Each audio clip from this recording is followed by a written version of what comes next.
Hey, hello everybody, it's me, Deadbedspread, and today we're going to be redesigning some starter Fakemon. As an artistically inclined Pokemon fan, designing Fakemon is something I've been doing from a very young age. I was designing Fakemon before I even knew what Fakemon were, and I'm sure many of you are the same. Pokemon is such an accessible franchise for many reasons, the main one probably being the Pokemon designs themselves. Unlike Yu-Gi-Oh! Or Digimon where characters can kinda look however and whatever they like, Pokemon has a simple core philosophy that applies to most Pokemon, and this is what makes designing Fakemon so appealing. To design a Fakemon in its simplest form, one must take an animal, make it weird, but most importantly, have it be a friend. That's it.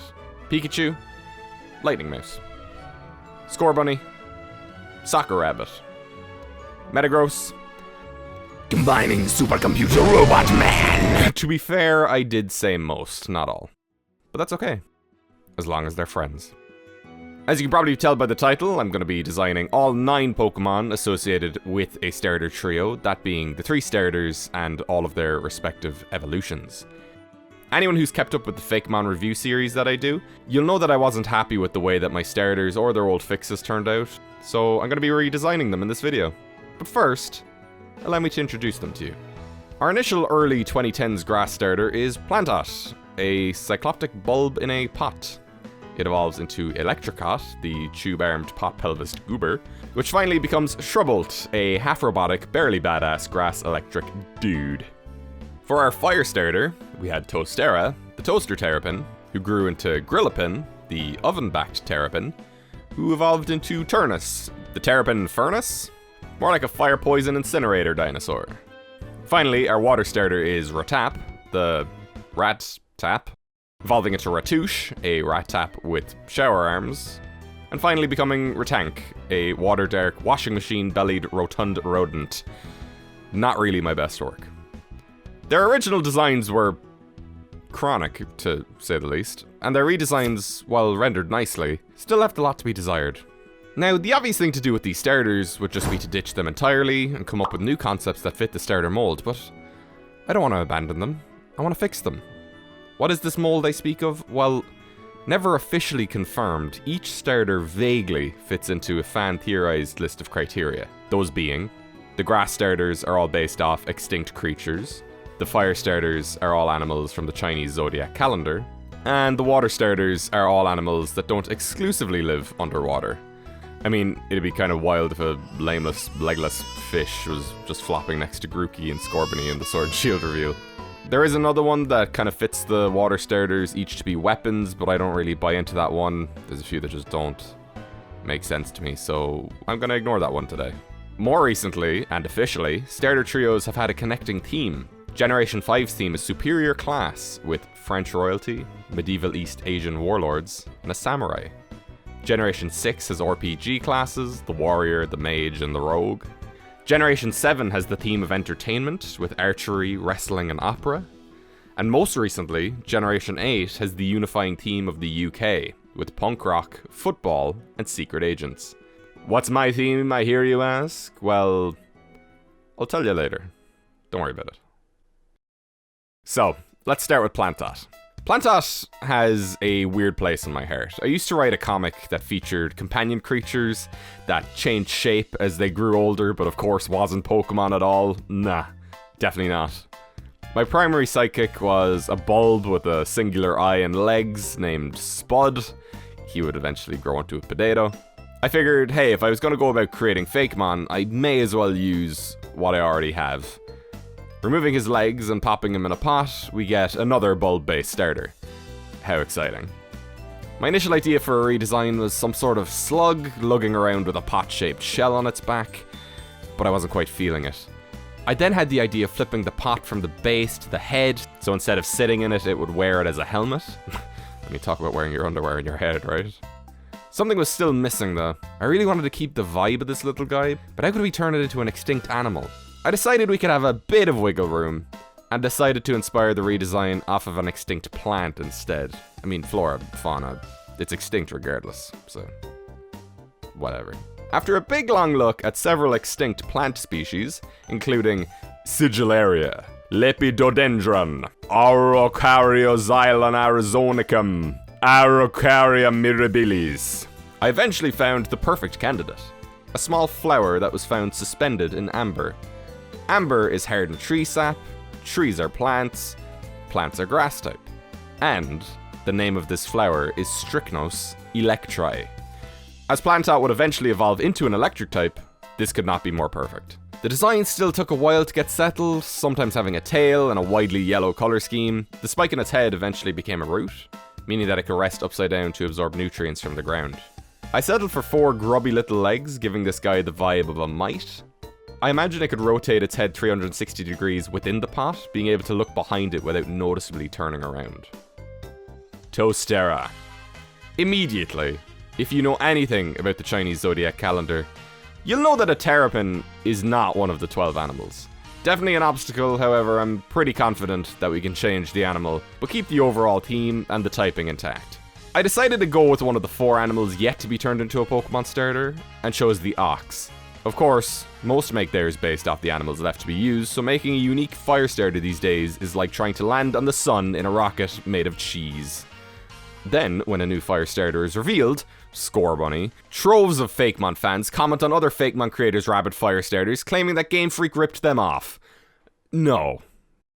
Given that I'm using an entirely different animal, I still wanted to keep the element of toast. Instead of strapping a toaster onto the bag of this bovine, I had a very subtle idea of making its snout toast-shaped.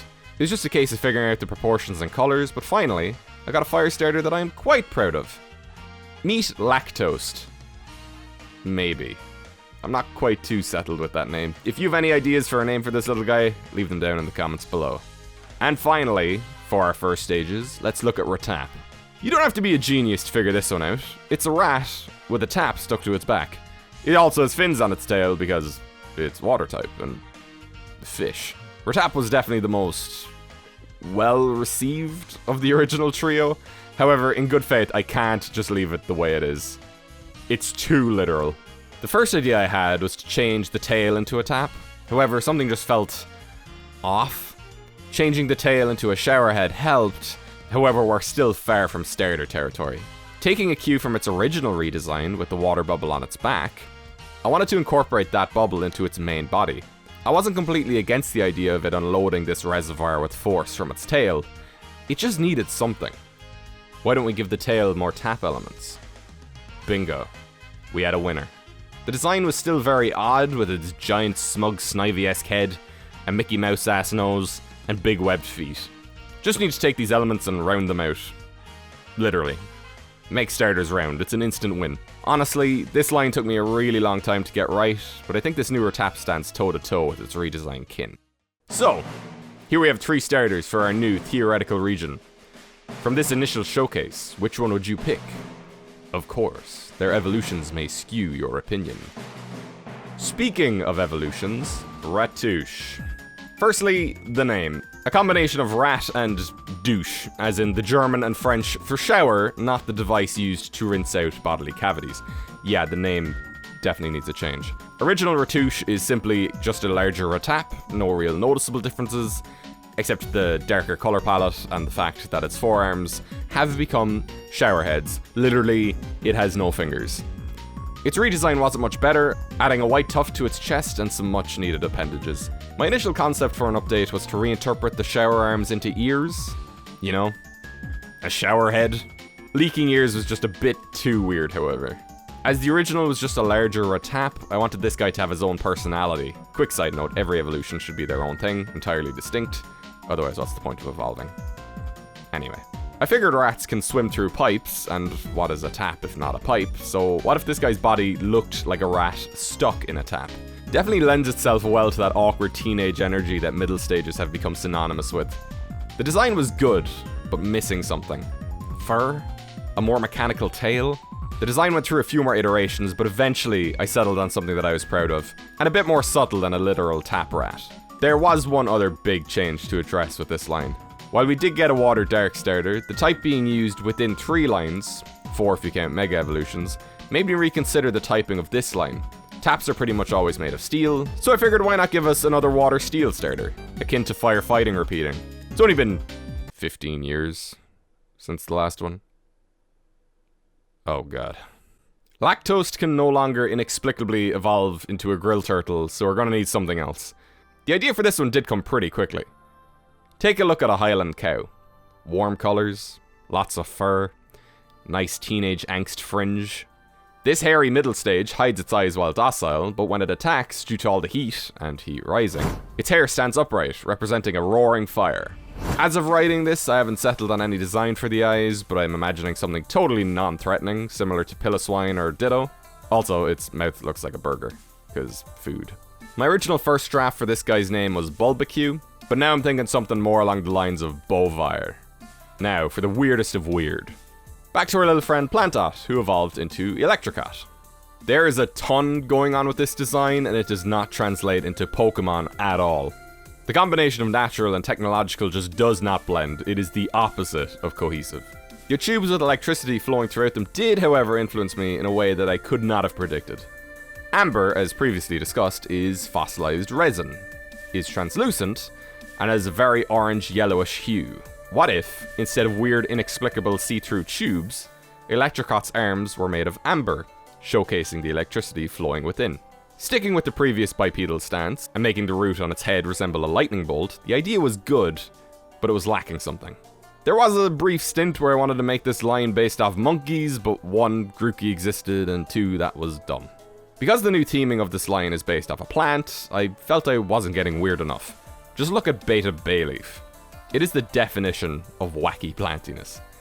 Examining the fossil again, I took the dangly thingy and turned that into the new body, with the tip unfolding into 3 tiny root legs. I changed the pot shape to differentiate it from its pre-evolution, and yeah, this may be the single weirdest starter evolution ever made, but it definitely has its own charms. Here we are, 6 out of the 9 mons done. Has your opinion changed on which starter you'd pick? Did I capture the teenage energy well enough? Let me know down below. Shrubbolt's original design was much easier on the eyes than Electrocot's, and its redesign built on it well, placing the end of a battery on its pot crotch. However, it still has the tube legs, and the lack of a corporeal body is a tad confusing. Does the electricity stay active when it sleeps? Do the arms and body retract when it's not awake? Too many questions off the bat, which is never good when doing character design.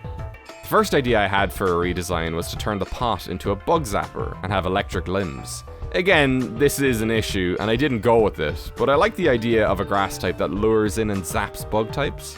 Maybe it could have a signature electric type move that also deals fire damage. I then went back to the pot helmet idea, now turning it into a terracotta vase. Bipedal, angry, and with a big leaf for a beard. Its amber arms could split apart to become electrical vortexes. It's a step in the right direction, but it didn't fit with its previous evolutions. I delved into the idea of giving it a mouth, which I immediately regretted. In its more final designs, Shrubbolt's cranial root took the combined shape of a lightning bolt and an antenna, which I was a big fan of. Its design was so close, but it was missing something. What was wrong? Based off its previous incarnations, I realized that it wasn't quite an issue with its design, but its personality. Once I decided to chill this guy out, he really came into his own. The final step was adding dreadlock wires, which arc out electricity, which then would also connect to the wrist of its hands. When the hands retract back to the body, they have a clear place to belong. The last thing to do was add an extra pair of legs, give it an amber torso, and done. Shrubbolt has been reborn. I know it's a staple of Pokemon that all the starters have set abilities in Overgrow, Blaze, and Torrent. However, if I could, I would add a Zen mode-like ability to this trio. When their health is at a certain percentage, the trio would turn upside down, mimicking a plant, and changing their stat distribution to be more defensive. The latter two would also lose their electric typing for the duration, because they're grounded. This might be a bit OP, but maybe the root on their head could also ingrain them to recover some health? I'm just shooting some ideas here, let me know what you think. Turning the Turnus line into cattle was a blessing in disguise, because designing this trio was so much easier than the other two, which is why I've been charging through them. Fun fact, did you know that oxen are just a type of cow trained as a draft animal? They pull heavy loads. Due to this, I knew we needed a colossal cow, a big bull. I also knew I wanted to keep it quadrupedal. Not to direct hate at Galar, but the reason the starters are so divisive is probably because they just look like humans. Inteleon even has 5 fingers. These are meant to be beasts, like creatures, monsters. The less human they look, the better, in my opinion. Creating a big chunky ox. I incorporated the furnace into its chest, giving it kind of an Embor-like fire beard, but made of poison gas. Doing some additional tweaks, like changing up the hair, the horns, slight tweaks to the proportions, and actually removing the more furnace-y elements, I feel like we have a really powerful final fire starter. Its name could be along the lines of Toxious or Noxon, and its gas could be flammable, bringing unity between its two types. Also, it's a cow, and cows produce methane by farting, and methane is flammable and poisonous in high doses, and I couldn't have dreamt of something more perfect if I tried. Finally, we come to Retank. Its original design is a rat with a washing machine for a belly. Its redesign keeps that, does away with the shoddy metal plating, and gives it a beard, for reasons unknown, even to me. This whole line, and especially this fake man in particular, really gave me a hard time with their designs. The original redesign having the belly noticeably contain water was a trait which I incorporated into the designs of this trio. I figured it'd be pretty neat if the actual purpose of the belly bubble would be to keep young Rataps safe, as they are water type and could presumably breathe while submerged underwater. Maybe in certain individuals you could actually see the juvenile Rataps swimming about. Good basis for adapting the washing machine belly, but now for a good design. I tried just updating the redesign into a more round, simplified rat dad, however I wasn't a fan at all. Again, I was just trying to adapt a beard that I didn't even know why I included in the first place. I then went for a redesign of the original, beardless, much more metallic to go with the new steel type. Not bad, but really not great. Its body seemed very segmented, as rats are furry creatures, but this seemed too smooth and industrial. In another attempt, I added gold elements, which alluded to rubber gloves, which I liked. However, I was still facing the issue of it not blending between the fur and the smoothness. Also, the tail was a total mess. I decided to go back to the drawing board. Examining rats, their limbs kind of blend into their bodies, similarly to how rabbits can just become loaves. While the body is still segmented into different colors, the only aspects that come off as smooth are the nose, the appendages, and the tail. As they should. This would be a huge fluffy round friend, looking like a bubble. As of writing this, I haven't finalized the idea for the tail, but I'm sure whatever I decided on would be good enough for you too. Now, your starter is fully evolved. Has seeing the entire line influenced your decision, or are you happy with the starter that you chose? We may have made it the whole way through, but we're not done yet. Now that you've seen all the stages of the three starters, it's time to explain the theme that I brought up at the start of this video. So, the extinct organism for the Plantas line is the Strychnos electri, the Chinese zodiac used by Lactose is the ox, and the amphibious, non-fully aquatic animal Ratap is based off is a rat. Good stuff, but there's more. As these are old starters that I made when I was both young and inexperienced, and they weren't primarily designed with a theme in mind, finding a unifying theme for them was a challenge. After much deliberation, I found something that I could use to unify the trio. The theme of needs. Ratap represents the needs of water and clothing, with its original being based off taps and washing machines, and its ultimate evolution having what resemble rubber gloves. The Lactose line's needs are food and warmth, not only with its typing and snout gimmick, but also in the fact that it's a cow and the furnace elements in its final form. The Plantas line represents shelter and sleep, residing into its defensive shell to stay protected and to rest. Also, it's a pothead. Thank you everyone who checked out this video. It's been a long time coming, so I do apologize for the delay. If you've seen the Fakemon review series, I'll be redesigning a lot of the remaining Fakemon we didn't do in the next episode. But would you guys like to see Mega Evolutions for these starters? What about Gigantamax forms? Let me know and leave your ideas and suggestions down below. I am open to everything, no matter how weird. Also, speaking about the themes, I only realized after finishing their art that there's another theme between them. The states of matter. Amber is solid, poison is a gas, and water is liquid. Completely unintentional, but really, really cool. Also, if you haven't checked out the Fakemon review series, give it a go. Early episodes are a bit outdated and clunky, but you know, it's good stuff. Of course I'd say that, I made it. Anyways, I've been Deadbedspread, and all the best.